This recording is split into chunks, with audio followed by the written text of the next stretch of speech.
Greetings. Now today we're going to talk a little bit about Elon Musk's takeover of Twitter and how that is actually the least efficient use of his money, assuming his goal is in fact the preservation of free speech on the internet. Now this has been in the media for the last 2 weeks with all sorts of opinions going back and forth, and Twitter is moderated by a very sort of far left type of political ideology that bans people based on their non-compliance with what is currently left-wing ideology in the US, but that itself is always changing.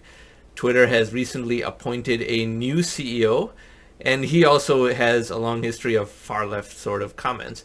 Now that doesn't really matter so much. It's a private company. It can do what it wants. However, at the same time, no matter what your political inclinations, whether you're somewhat of a classical liberal or a libertarian or a Republican or a nationalist or whatever you are, any ideology that cannot withstand a basic debate is an ideology that is trying to propagate something quite the contrary to what it claims. Free speech is important just to stress test various ideas and political narratives and ideologies, and those that want to silence any critics are by definition ones that can't win people over based on the quality of the ideas or make a convincing case how people will be better off under this ideology. So just keep that in mind. But at the same time, among all the other things Elon Musk is doing, whether with Tesla or SpaceX or all of his other ventures, why Twitter?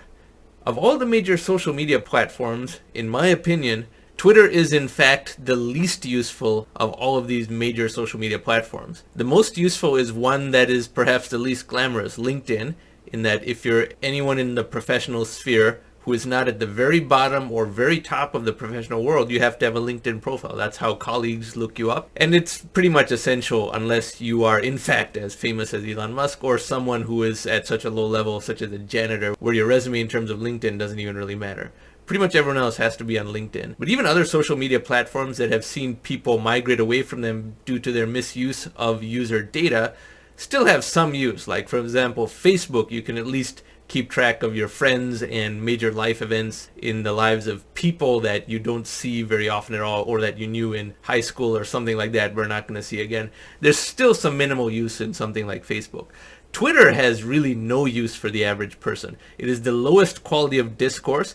It is a place where nothing substantive can be discussed. It is ideally suited for drive-by obnoxious comments and groupthink. And the only real use for Twitter is for very famous people to have unidirectional communication with their fans and once in a blue moon respond to a fan individually, which is something they'll remember for the rest of their life. That is if you're a tier 1 celebrity. But the reason Twitter seems important, and this might be the mistake Elon Musk is making, is that it is a disproportionate place of concentration for journalists, almost all of whom are far left because their profession requires them to be compliant with the current far left ideology that the United States puts out. For example, here is Mehdi Hasan, who I'd never heard of before, and I considered myself fortunate that I'd never heard of him, saying that Elon Musk is not very bright. Look at this clip.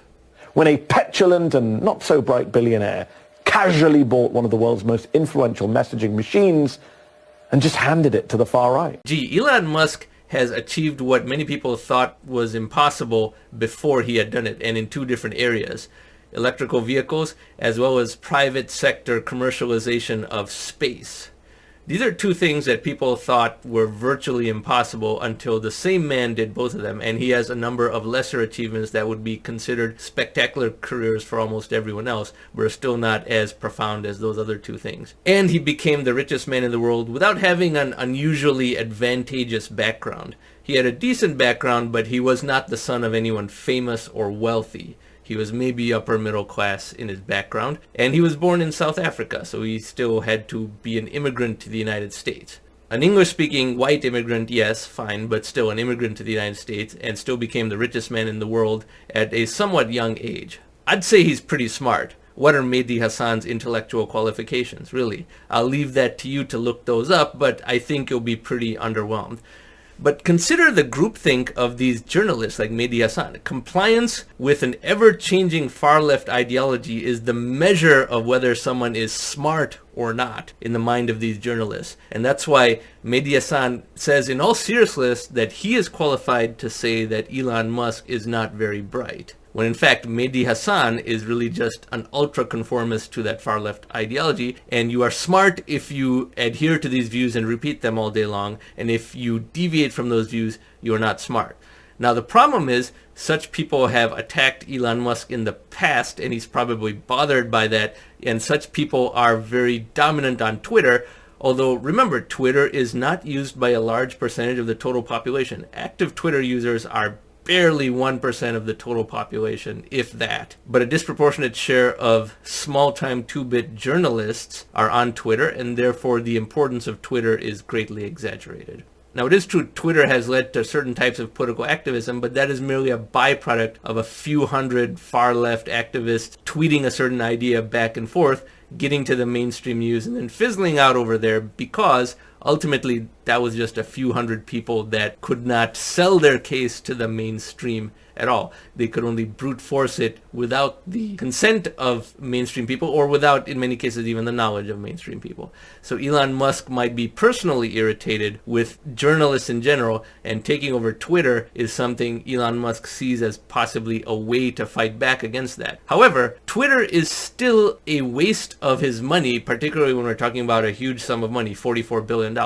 There are much better ways to achieve a worldwide free speech standard and fight back against a cartel of far-left journalists who want to push a certain ideology onto the public without even really being able to describe why it is beneficial to anyone other than the few people who are merchants of that ideology. And so I have an idea of what would have been a better use of his money, and could still happen. Remember, corporate takeovers don't quite happen in the way that headline news describes them. This deal could still fall through because there's many aspects of due diligence and transaction closure that are below the headline level. So what seems like it was a news event and a done deal may not in fact be a done deal. And we, the general public, don't really have a way of knowing that. But I've been in mergers and acquisitions for a lot of years in my prior career, and I can tell you that things can look like they're done for quite a long time, and some aspect of due diligence still has a certain backout clause in it. And Elon Musk might be counting on a certain type of backup clause, because maybe his strategy is to have a bid for Twitter and drive out certain key people that he wants to get rid of in Twitter. There are articles like that online as well. But then ultimately back out and allow Twitter to collapse in a way that really didn't cost him a whole lot. Now, this article over here says Elon Musk's expectations for Twitter employees will be extreme. And interestingly over here, look at this. Musk's comments accompanied a screenshot of a recent Fortune article titled, "Job interest in Twitter skyrocketed more than 250% since Elon Musk moved to take over, but current employees are nervous." So ultimately, Elon Musk only wants to get rid of some of the current employees, who are those cherry-picked far-left employees, and replace them with perhaps a broader cross-section of employees. Now, that, again, is not the best use of $44 billion. And I have an idea for something that is a much better use, and I'm sure Elon Musk has thought about this, so maybe he has some other plan that's not apparent to us, or it is just to make Twitter collapse when he pulls out of his bid. But assuming he really wants to take Twitter as a tool and make it into a free speech platform, there are far better uses. And for that, I have some ideas. So we go to my PowerPoint deck. A better strategy for Elon Musk. $44 billion as a venture fund for competitive social media. Now remember, because he's Elon Musk, some people just want to work for a company that he runs. Some people just want to invest alongside him. Some people just want to be part of his broader umbrella. Sometimes it's a cult of personality thing. Sometimes it is just a backstop of risk because he has certain abilities and access to amounts of capital that other people don't, so his investments have a certain guarantee, perhaps. But it's safe to say about 5 times as much money as he personally pledges will also be attracted to syndicate with him, co-invest with him. In venture capital terms, the term used is syndicate because what you have is a lead investor like Elon Musk, but then about 4 times or 5 times as much money collects around the lead investor, takes advantage of the lead investor's due diligence and kind of being the pilot of the whole thing. And therefore, such a fund would have 220 billion of investable money. And then once you have investable money, you fund startups. You don't take over something that is used by less than 1% of the people and is ultimately an echo chamber of a certain fringe ideology that can't really sell itself to mainstream people in the US or worldwide. You fund a lot of startups because then the big tech oligarchy that is trying to silence debate, it cannot extinguish all of these startups. Big tech is pretty good at committing infanticide against competing startups, but not if they're backed by Elon Musk. And this has to be done perhaps algorithmically so that the due diligence can scale. Elon Musk doesn't have the time to vet 1,000 different startups, and it can be expensive to get an entire team of people to evaluate each individual startup pitch. But if he starts financially backing and helping startups in a free speech ecosystem, and then you have many different social media platforms cross-pollinating with each other under a free speech principle, that is a much, much higher multiplier effect, because that way you cannot extinguish all of them, and if any one of these startups is extinguished by people who want to suppress free speech, those users can just go elsewhere within the Elon Musk ecosystem. He is too big to crush. And he is taking advantage of two multiplier effects by having this type of social media free speech venture fund that funds startups. Remember, these startups are going to be geographically very decentralized, so it makes it that much harder for big tech to quash them.